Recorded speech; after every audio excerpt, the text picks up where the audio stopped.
we've got 5 packages here today. Well, at least one of which does not have an anime in it, but you know, it's gonna be a Switch game. It might be this top one. It feels like a single heavy thing.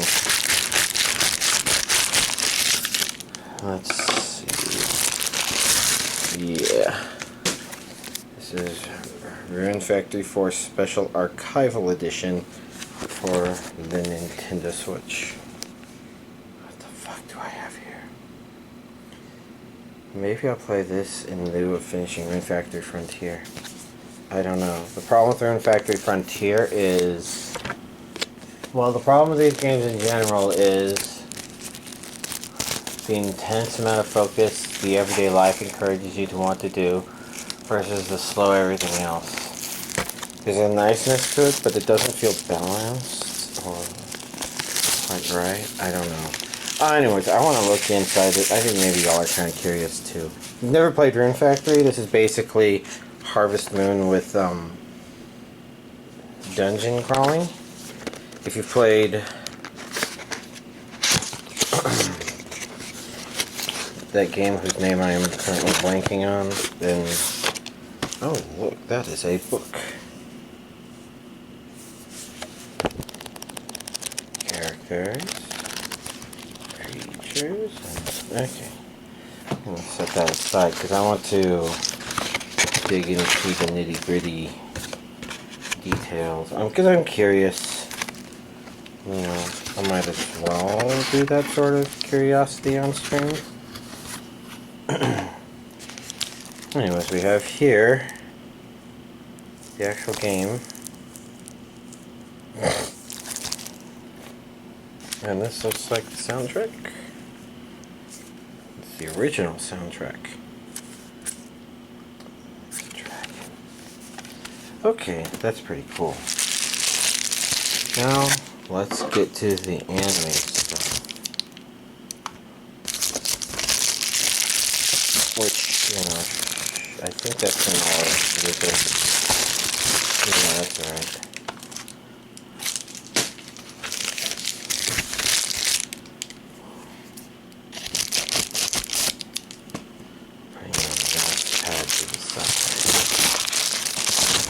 Mouse pad is so opaque. And I'm intending to sound kind of stupid saying that. Okay, because this is a smile check mark, so this is the top here. Okay. And then last but not least, I think there are two. Start grabbing the edge and start opening it to verify.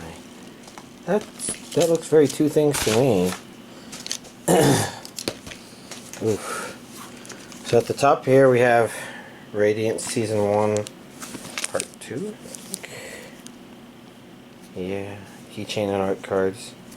So the idea is, you know, this is a box, so you can put your Part 1 and your Part 2. It's interesting how they make it where the limited edition box is in Volume 2 now. I think it means that people can speculatively buy the first one, and if they like it, then they can buy the box version of 2. It's not a bad idea. Put the glue there. I want to take a closer look at this because I saw it was region A and B. English dub. The first in the world. Exclusive art from Studio Lurche.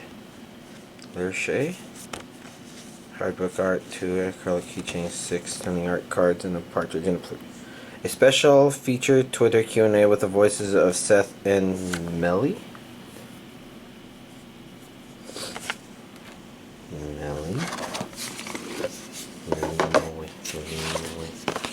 Okay, why don't we begin with this? You know, this has most of the same information with Caitlin Glass and Christopher. Episode commentary.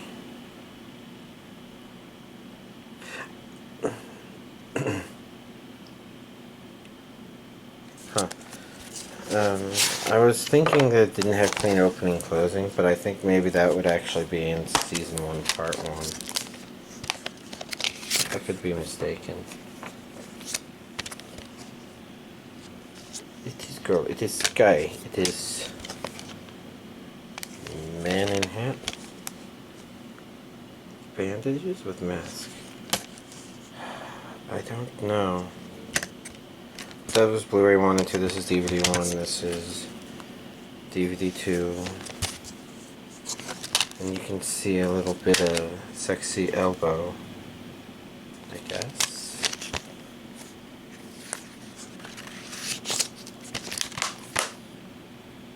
Oh, whoa. So, interesting. The plastic is a little borkened there. Sporking to bork? The borkensporked? Look, the guys are the thing going over the hand sphere ball thing. I can't remember Rosin done. This box contains keychains and art cards. Replaced with your copy of Radiant Season 1 Part 1. Trying to remember where that is. Probably in the pile of stuff over here. Well, I wanted to see the keychains.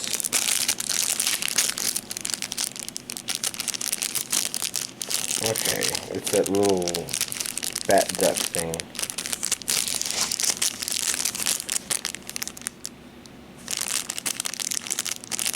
And that, whatever the thing it is, thing.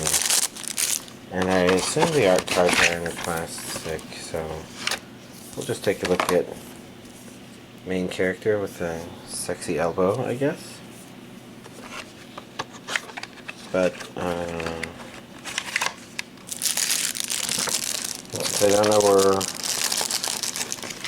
Volume 1, well, Part 1, Season 1 is. I'll just put this in there for now. Except we have the DVD version of Hunter x Hunter Volume 7.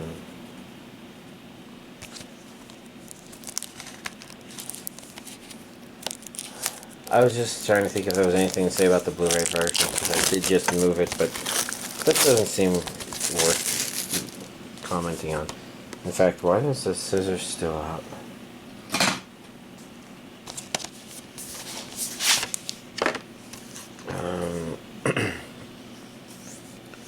I'm curious about special features, clean opening and ending trailers, and ending credits. Okay. I think these were in the previous one. There's some other shonen-y notables, including Dragon Ball Stuffer. And I know that's not what it's called. I just like to call it that. This food is great. Thought I heard a plastic piece shuffling around. I did see a DVD shuffling around. Look. Oh wait. Yes, no. That's a guy and a guy. I thought it was one guy after thinking it was a guy with a melon head. Oh look, it's the only normal picture. Although that one's kind of close.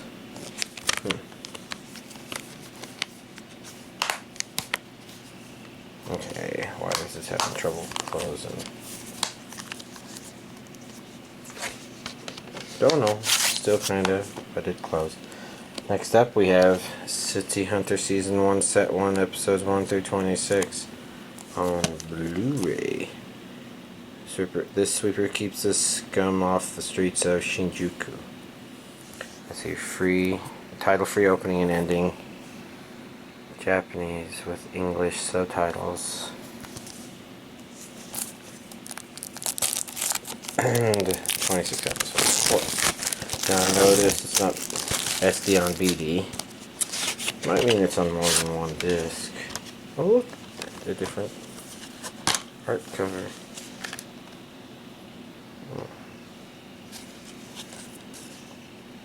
13 episodes.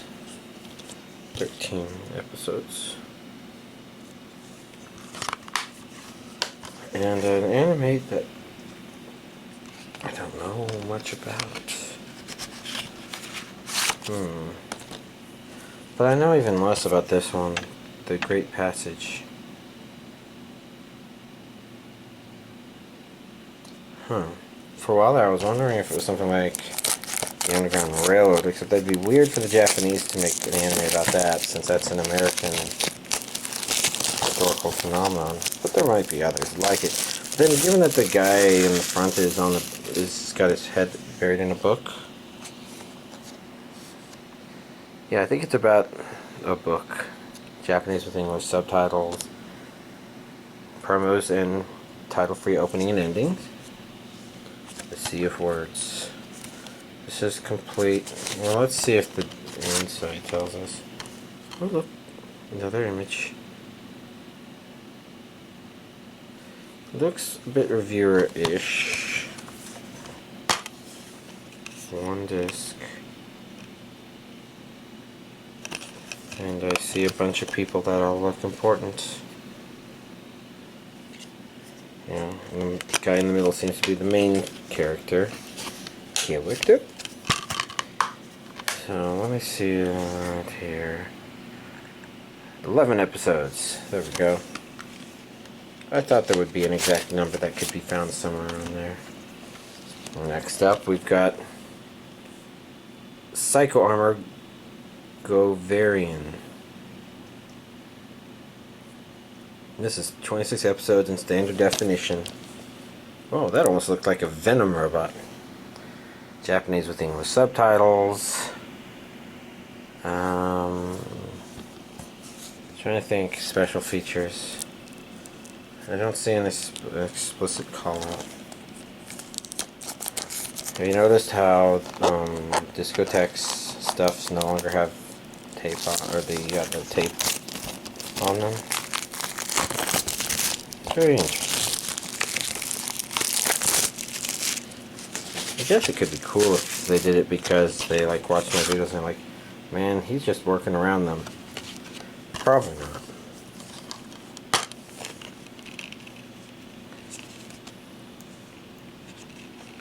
Did some very robotic things. Obviously, this is a mecha anime of some sort. You can tell by the name Govarian because it sounds like a pudding almost.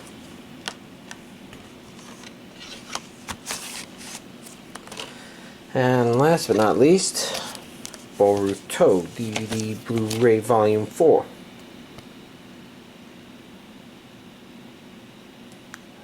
And right now these images kind of mean nothing to me. As in, like, I haven't watched Boruto. I watched all of Naruto and Naruto Shippuden.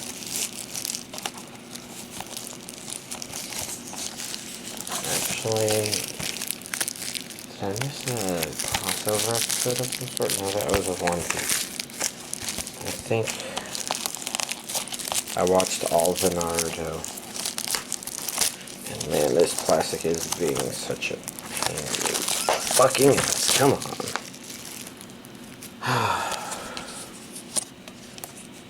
That was probably me. Fucking plastic.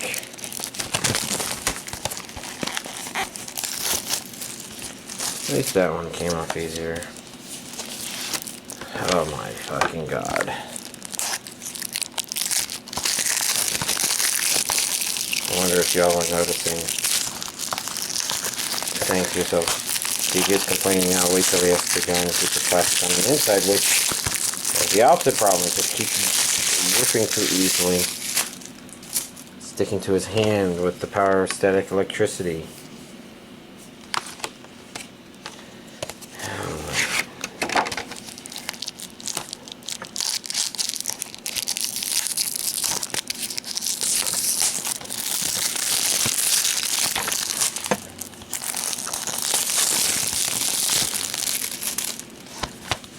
Let's look at the backs real quick. Special features. Storyboards, art gallery, clean opening, clean ending.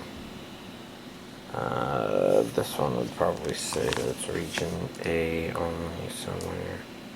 Like right there. This one probably has DVD 1. Yeah. And then the insides should be the same because that's the way Viz rolls. We've got One Piece and Naruto.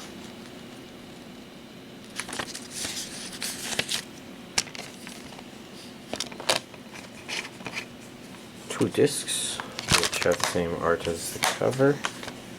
And then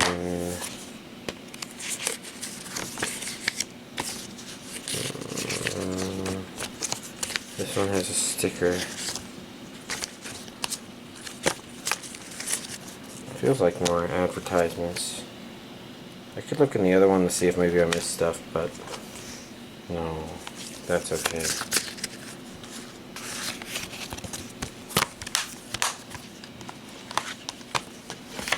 So I need to get these in and wrap up this part of the video.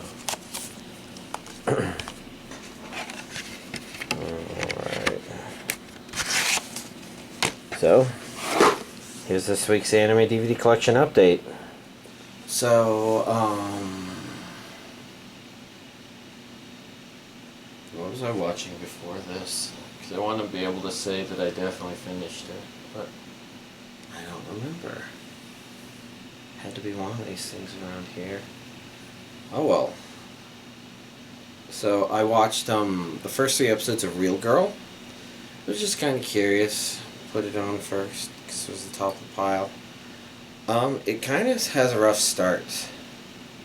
Basically, they present a situation where the main character, you know, the guy, probably has sympathetic reasons to kind of be standoffish with the girl at the beginning, but they don't show us a lot of that stuff ahead of time. So he comes off kind of mean-spirited initially.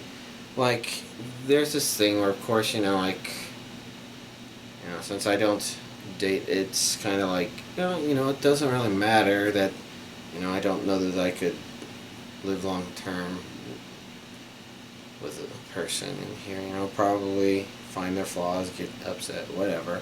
It doesn't mean that you snap and make assumptions and stuff like that. So he kind of steps off on a bad foot, and she kind of comes from an opposite direction, where the show tells us about her reputation, but then she just turns out to be the perfect girl for him in ways that are just like a little too convenient.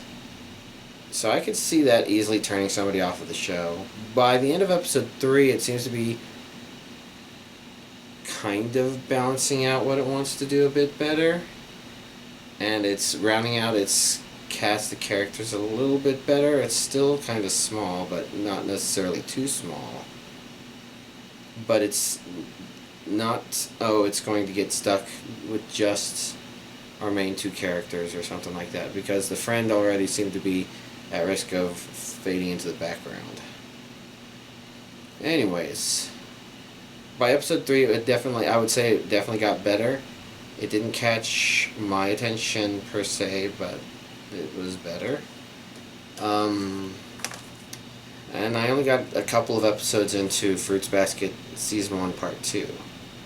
Partially because I just don't have much energy to do stuff. I did have enough energy to try and make a VR chat dance yesterday. A very simple one, mind you, but yeah. Quick implementation. Anyways, I'm not sure if I have much to comment on about Season 1 Part 2 yet. The first 2 episodes are okay. The first one's kind of strong.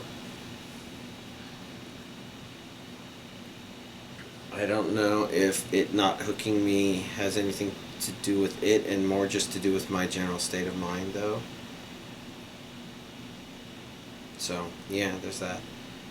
I guess if I were to think about other things to talk about, because there is that one thing, but I guess transitioning closer to that direction. So, of course, I watched some Overlord Season 3 with my friend. The one that I finished Attack on Titan Season 3 Part 1 with. You know, I've already seen that before, but, you know, he saw that stuff, and so this last week he watched the first 8 episodes of Overlord Season... Maybe it's the first 7 episodes of Overlord Season 3. And it definitely starts off a lot better than Season 2 did. And season 2 wasn't really bad. It just had a kind of, when I say an awkward start, it has more to do with, I guess, the point of view and less the show itself being awkward, because the show seemed to know what it wanted to do, other than season 2 episode 1 being very confusing. I don't even remember what happened. But, I should go back and look at that again. Anyways, season 3, starts off more solidly, I'd say. There's a bit of unimportance there, but I'd say the beginning stuff is a lot more homely. I talked about this before, about how I really like the goblins, I think. But, season 3 also really opens up.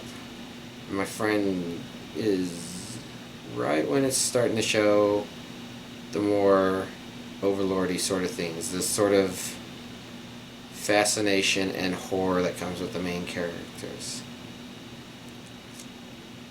Let's see, with my friend I'm watching Static Shock season 3 a bit more. We're on season 3, and it's interesting. It's also got some obvious narrative flaws in it, like, I'm trying to remember the name, but there's a character they introduce in the 3rd season where they're like, we're introducing this female superhero, and it's unfortunately a really good example of what held some female superhero interpretations from coming back. Because for some reason, when your main character is a male superhero and they decide to introduce a female superhero, even if it's for just a single episode, they can't help but just uncharacteristically humiliate him. Okay, I'm just getting an update on what my plans later tonight are. But despite that stuff, it was pretty entertaining and neat. I think it easily could have been a show that would define my childhood if I had watched it younger. As it is right now, at my age, you can kind of guess some of the plot twists in advance, and it does a pretty good job with some of them, actually. And the powers are neat, but sometimes it just feels like the characterization of the main characters goes wherever the story wants it to. There's a kind of consistency there, but there's kind of an inconsistency as well, I guess. Oh well, anyways, the main thing worth talking about this week is I did manage to go out and watch the Sonic the Hedgehog movie, and I thought it was good.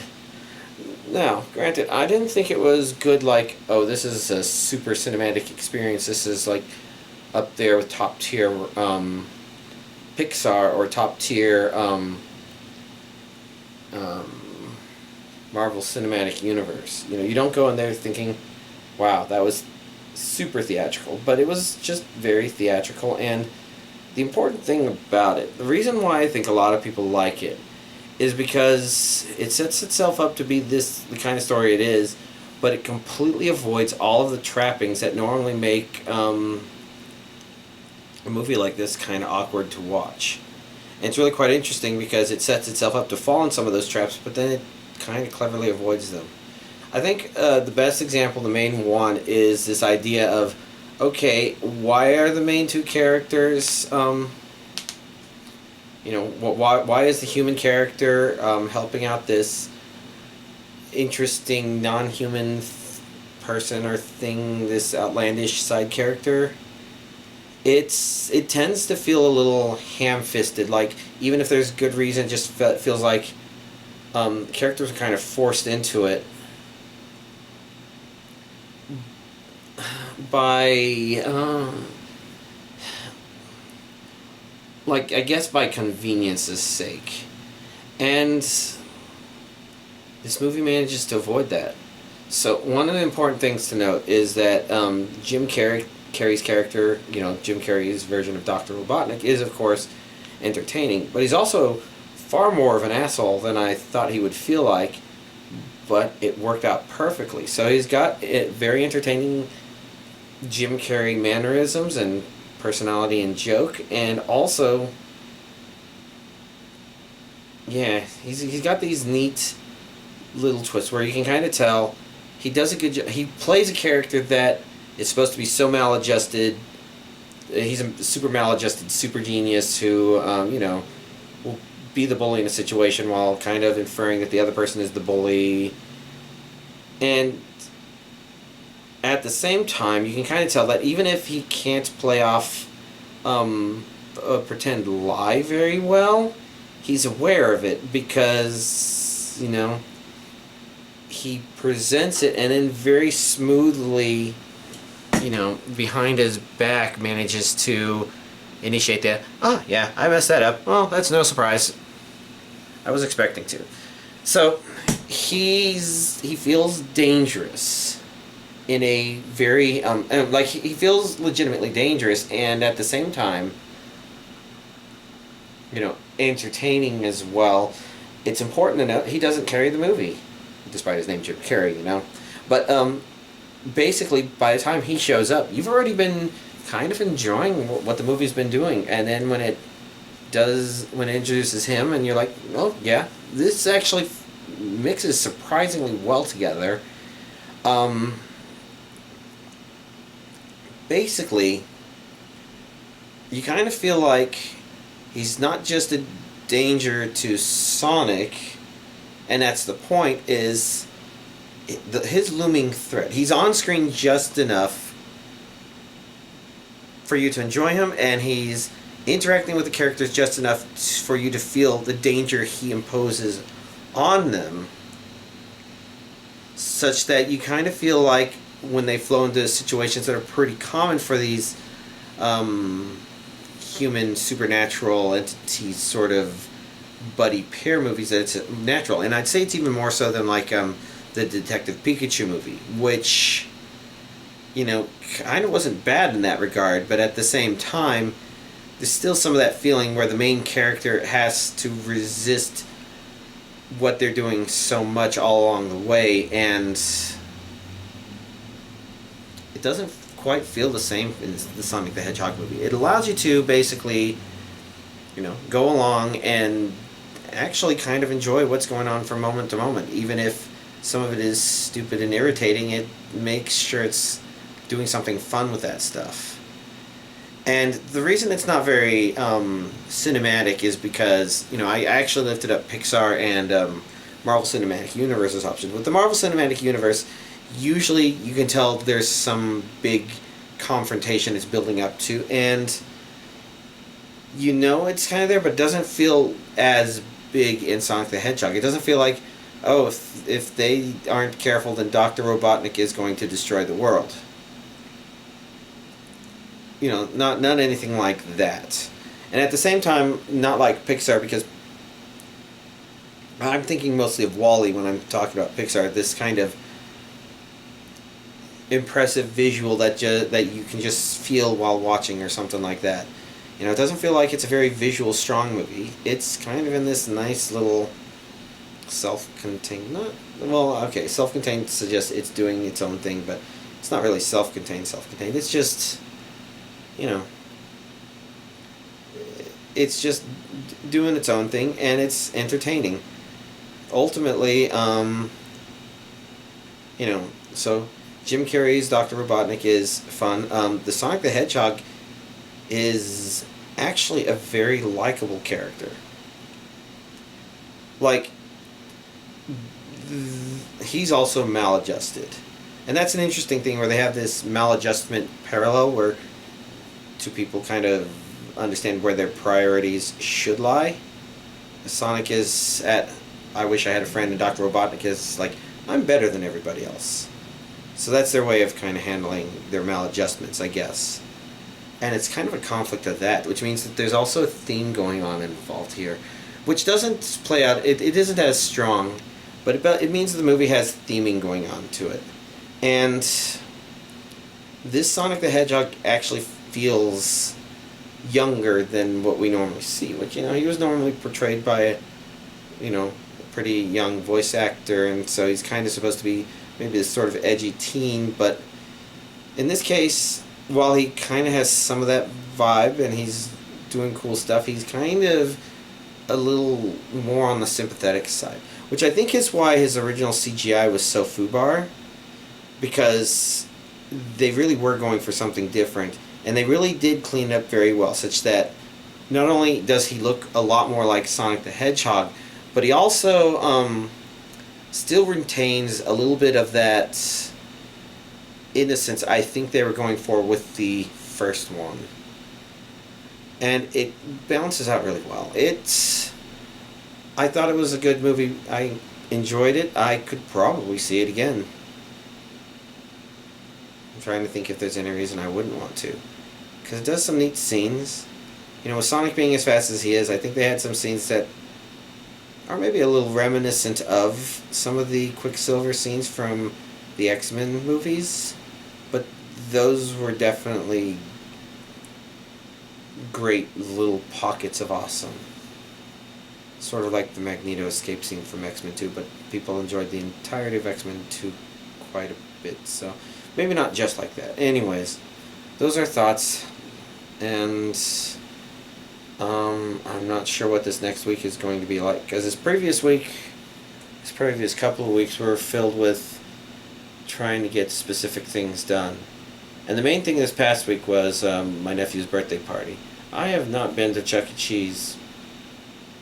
If I've ever been there before, then that was it was so long ago that I don't remember. My friend remembered. We used to go to a place called Pandemonium Playscape or something like that. It was an awesome thing here. Chuck E. Cheese doesn't hold up to what that thing could do. But, you know, it's a good place for the little kids. They were all there playing all the machines, not understanding any of the rules, grabbing tickets, having fun. They were pretty cool. I think I appreciate the experience of being able to go there and seeing what it would be like for them. But as a tired, fat, old adult, you know, it was nice to just have to be in a supervisory role. And because I wasn't one of the parents, I didn't have to pay attention to things from the perspective of, oh, I'm trying to run it, or anything like that. And I thought the pizza was fine. Not like the best pizza in the world, but, you know, I ate 8 slices or something like that, and it was great. But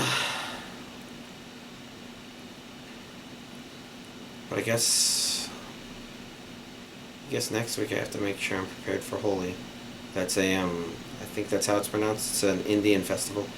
And I don't think it's actually next week proper, but that is when we are celebrating it at my company, and I'm going to help run it, which is more to say that I'm going to help set up, break down, and I'm going to volunteer a cooler. And here I am, I'm just kind of rambling on. I don't think there's anything else to really talk about. So maybe relax, rest, try to watch anime. Guess this is a good week to try to catch up on that stuff, and I should rip some of this stuff. So, y'all, have a nice week.